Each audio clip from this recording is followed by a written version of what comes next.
2 to 3 months ago, I'd never even heard of a Onewheel, and I'd never touched a chainsaw. And now both are two of my most favorite things to do. Here I am one-wheeling with my daughter, and here I am with my brand new DeWalt battery-powered chainsaw. Got this from Amazon, and this is my first time using it for a project that a friend at work asked me to do.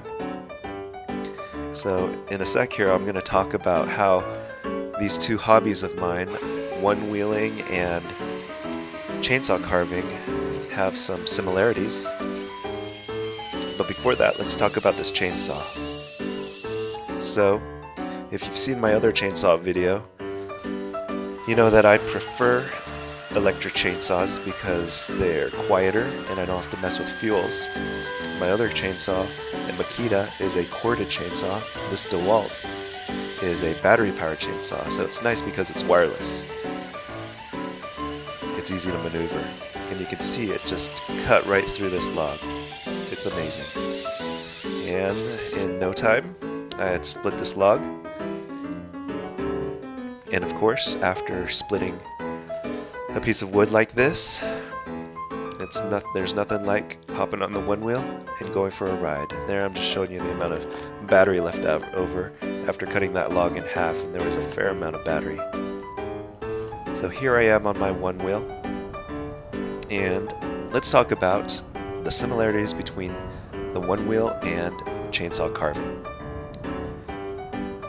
So both of them are electric, at least for me. I prefer the electric chainsaws and the battery-powered chainsaws. And this Onewheel is electric.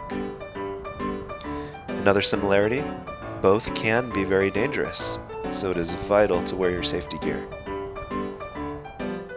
Both of these devices are used for carving. The chainsaw is used to carve wood, and the Onewheel is used to carve on all sorts of different terrain, asphalt, trails, you name it. Both the Onewheel and the chainsaw get me off the couch and outdoors, and you can see the sky there. Beautiful day. Good day to be outside carving, either on the Onewheel or with a chainsaw. Both the Onewheel and the chainsaw let me relax and escape. While I'm doing this, you can't see it, but I've got my earbuds on and I'm listening to podcasts, or in this case, I'm probably listening to a book on Audible. So at this point, my chainsaw ran out of battery. I couldn't quite quarter this piece of wood, and so I had to get my plug-in chainsaw, the Makita, while the other chainsaw charged. So once I had quartered the log, I made some preliminary marks and I started cutting. So for this carving, I wanted to see if I could just freestyle it. For the other 3 eagles that I've made, I always refer to either a website or YouTube video. Eric Caron, spelled C-A-R-O-N, Eric Caron. He's the one that his YouTube video is the one that I relied on heavily to learn how to carve these eagles. And so you can check him out if you're interested in carving, getting into chainsaw carving. And so because I'm freestyling it and I'm not referring to anything, I probably was being a little too cautious with my cuts and taking off small bits of material at a time instead of big chunks because I didn't want to mess up. Here I'm working on the tail feathers. I used a hammer to take off the bark, and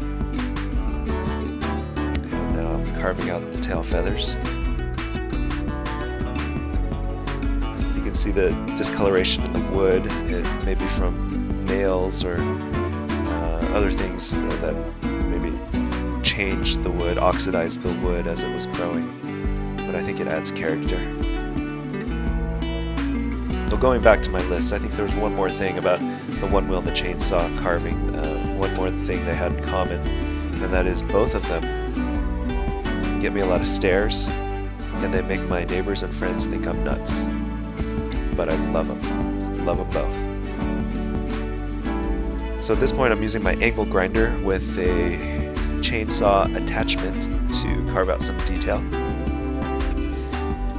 And then I'm using the tip of the chainsaw to lightly tap the chest and make the feathering.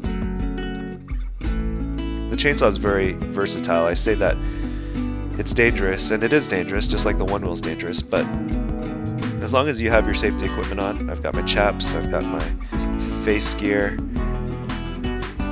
you should be in good shape. If you keep both hands planted firmly on the chainsaw, there's almost zero chance that you're going to cut your arms with the chainsaw. And so it's kind of like the Onewheel. If you keep it under 15 miles an hour, if you follow the 5 rules of nose diving, then there's a good chance you're going to be in good shape. So here is the eagle after all the rough cuts have been made. Kind of looks like a parrot at this point. I don't want to take off too much of the beak because you measure twice, cut once. So I don't have video of me with the Dremel. I did a bunch of Dremel work to work on the face.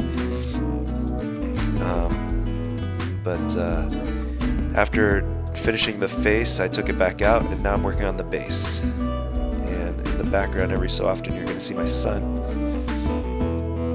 mowing the lawn. I'm wearing this white suit to keep sawdust off of me. The previous 2 days, my wife got upset because I was tracking so much sawdust into the house when it was time to eat dinner. And so I thought I'd wear this suit to keep the dust off. And so you can see I'm using the battery powered chainsaw again. It's because there's no cord, it's very easy to maneuver, and it's very nice for moving around and doing the fine detail work and the feathering. And now I have a sander. Actually, this is a grinding attachment that I got from Harbor Freight for just a few bucks, and I like that for taking off large amounts of material at a time. And now I have a sanding flap on there to just flatten it out. Take the rough edges off the bird with this sanding attachment. And pretty soon we will be ready for some of the final touches.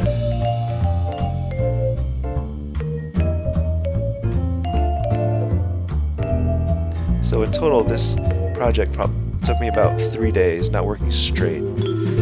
It took me longer because I didn't refer to anything and I was being extra cautious, but with each bird I feel more confident in my skills. And so it's just like riding the Onewheel, or with anything in life that's worth doing. If you practice and you work hard, it's going to be a struggle at first, but you'll get it. And once you get it, it becomes fun. So here I am with the torch, and I'm burning in the texture and the color.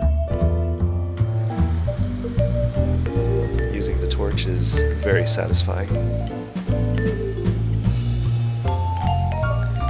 And so with the wood, there are spots where there's a little more sap than other spots. It's especially near the knots. And this piece of wood, the way it just worked out, there was a knot that was running right through the chest and into the head. And when I'd get to those spots, this thing would just light up like a Christmas tree. The sap would catch on fire and it would really burn. And you'll see that once I move up from the feet.